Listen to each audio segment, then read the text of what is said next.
Oi, oi! Estamos aqui para nossa quarta aula do capítulo 5, camada de enlace, da disciplina de Fundamentos de Redes de Computadores. E o assunto dessa aula são as redes Ethernet e os comutadores que nós chamamos nesse contexto de switches. A Ethernet é o nome que nós damos para a tecnologia dominante das redes locais cabeadas. Essa tecnologia foi a primeira tecnologia desenvolvida para as redes locais. A gente tem até uma figura aí que mostra o esboço dela, né, feito pelo seu co-inventor. Uma das características que fez com que essa tecnologia fosse, né, prosperasse foi a sua simplicidade, o que permitia a construção de equipamentos baratos. E ela também conseguiu acompanhar a evolução da velocidade. Por quê? No início, o contexto da velocidade das internets era muito baixo, na casa de alguns megabits por segundo, e hoje nós estamos na casa de centenas de gigabits por segundo. E essa tecnologia ela se adaptou bem, né, permitindo com que as mudanças de velocidade fossem sendo implementadas, né, e suportadas pelas versões anteriores dos dispositivos. Quando a gente fala sobre topologia, ou seja, a organização física da ligação entre os equipamentos, o primeiro tipo de topologia utilizada pela Ethernet foi a topologia em barramento. Era normalmente feito com cabo coaxial, aquele cabo da antena de televisão, e todos os dispositivos, né, todos os computadores que iam conversar uns com os outros eram plugados no mesmo cabo.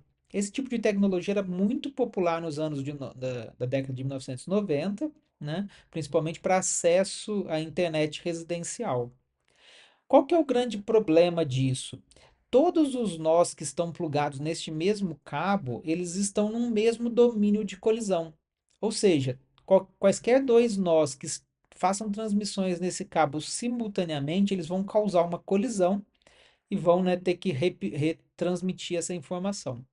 Então, como a colisão é um problema para o funcionamento das redes, e claramente, né, quando a gente tem colisão, a gente perde tempo, isso acaba fazendo com que a velocidade da rede diminua.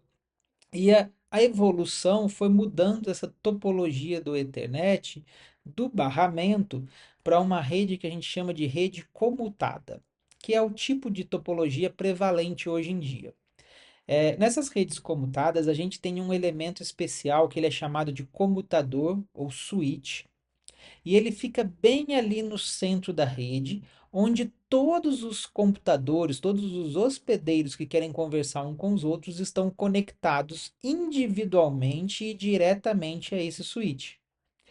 Então, nesse esquema, a gente tem um cabo, né, individual para cada um desses dispositivos, e esses cabos, eles não, né, são independentes uns dos outros. Então, eles executam o protocolo de maneira independente e a gente não tem mais colisão de pacotes nessa configuração de rede, o que faz com que essa configuração consiga alcançar velocidades muito maiores. Cabe aqui destacar que o Ethernet não é um protocolo de camada de enlace que é confiável e que tem algum tipo de conexão. Quando a gente diz que ele não tem conexão, significa que ele não faz aquela apresentação inicial, aquele aperto de mão entre os dois elementos que vão conversar para fazer previamente a troca de mensagens. Então, se a gente fizer uma analogia lá com a camada de transporte, o Ethernet seria, né, algo na direção do UDP, sem nenhum tipo de conexão. E ele também não é confiável. Significa o quê? Os quadros são transmitidos de uma origem para um destino e o destino não confirma o recebimento dos quadros. Então pode ser que os quadros sejam perdidos e a origem não vai saber que esses quadros foram perdidos. Eles só vão ser, né, retransmitidos e só vai haver uma recuperação nesse caso, se as camadas superiores, no caso aqui principalmente o TCP, identificar a perda do pacote e solicitar uma retransmissão. No Ethernet, o protocolo de controle de acesso ao meio utilizado é o CSMA-CD, que é um protocolo de acesso múltiplo, né, com detecção da portadora e detecção de colisão. O padrão Ethernet, como a gente comentou, ele teve essa capacidade de se evoluir ao longo dos anos.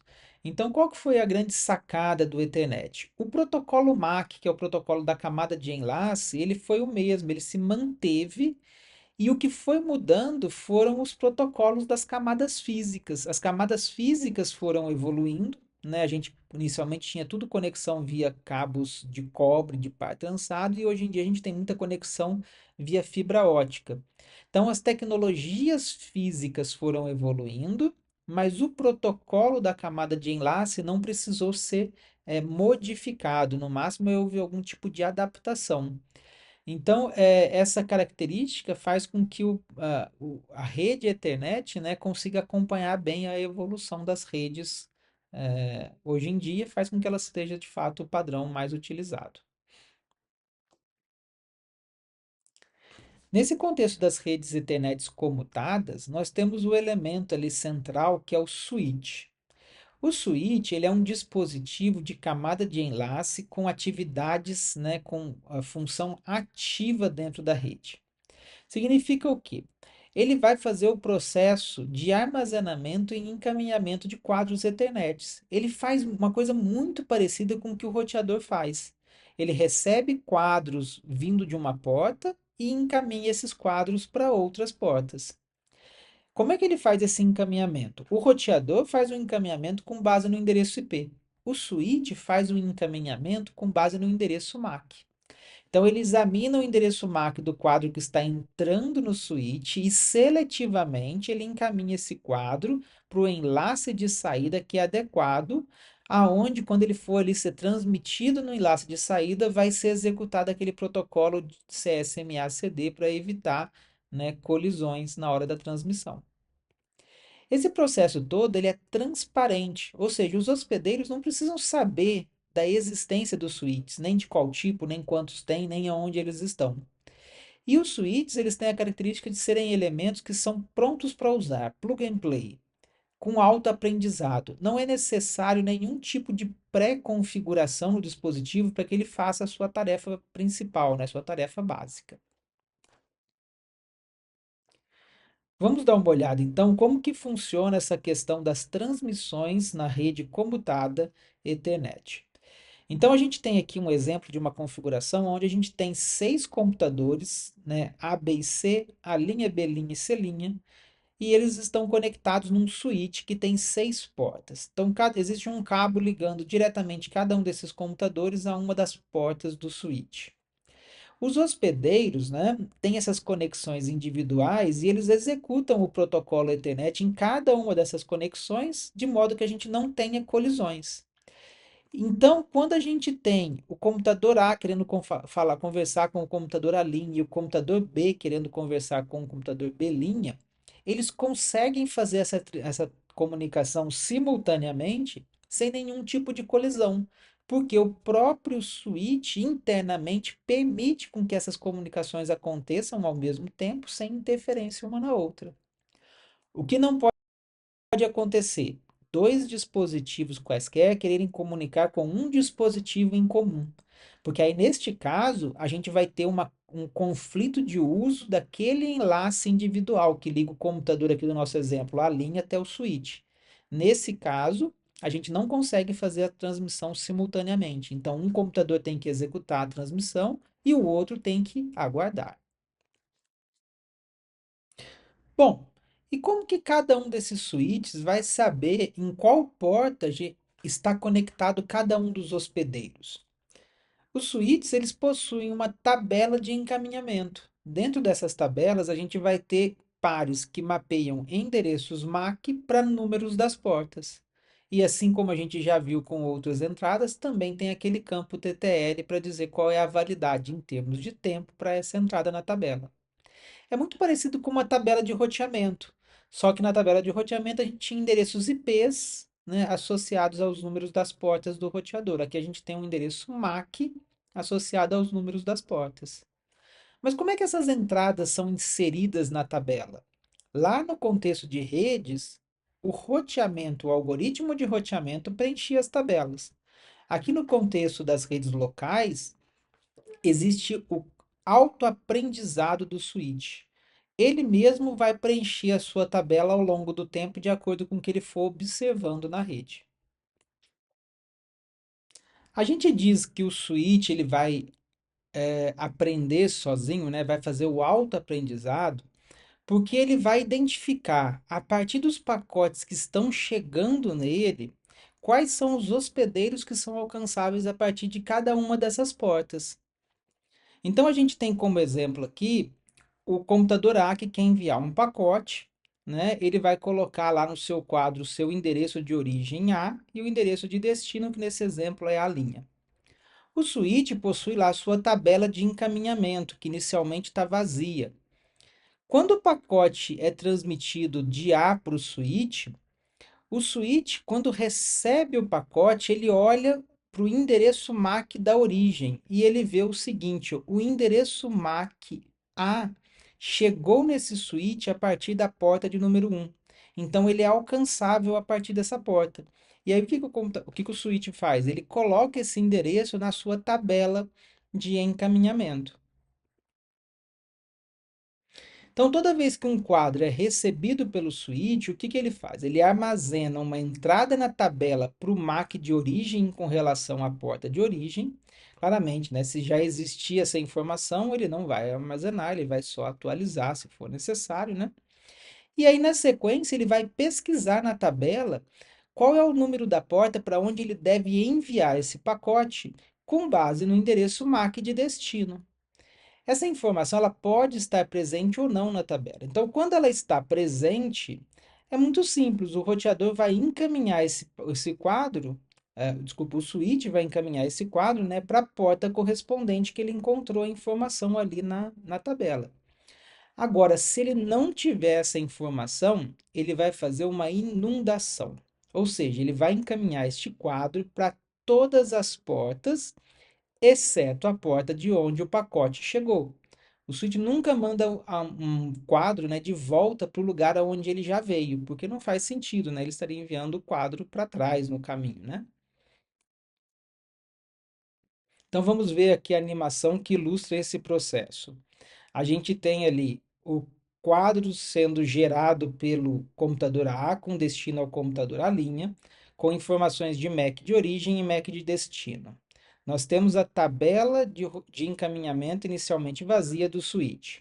O quadro é transmitido de A para o switch. O switch aprende que a interface, o que o MAC A é alcançável a partir da interface A1 e insere essa informação na sua tabela. Na sequência, ele precisa encaminhar essa informação para a linha, mas como ele não conhece o endereço de a linha e não tem essa informação ali na sua tabela, ele vai fazer a inundação. Ele envia a cópia do pacote para todos os computadores. O que que vai acontecer? O computador à linha vai responder com alguma informação de volta para A. E quando ele enviar essa informação, né, esse quadro, para o switch vai aprender que a interface 4 alcança o endereço MAC do A linha. E ele vai inserir essa informação também na sua tabela. E aí agora ele está ali, né, com um pacote destinado ao computador A. E aí o que que ele vai fazer? Ele vai fazer uma consulta na tabela e vai identificar que se ele quer enviar esse quadro para o computador A, ele deve encaminhar esse quadro para a interface 1. Então ele vai fazer o envio seletivo para a interface apropriada. Na prática, significa que ao longo do tempo, o switch vai aprendendo onde cada um dos computadores da rede local está conectado nas suas portas. E aí ele passa a fazer o encaminhamento direto entre as portas e aquelas inundações ficam quase que escassas, né? Quase que desaparecem. Elas vão acontecer basicamente quando a gente chegar com algum computador novo na rede ou alguma coisa assim, depois de um tempo muito grande sem algum computador fazer alguma transmissão. Para a gente finalizar nossa aula, vamos fazer aqui uma comparação entre os switches e os roteadores.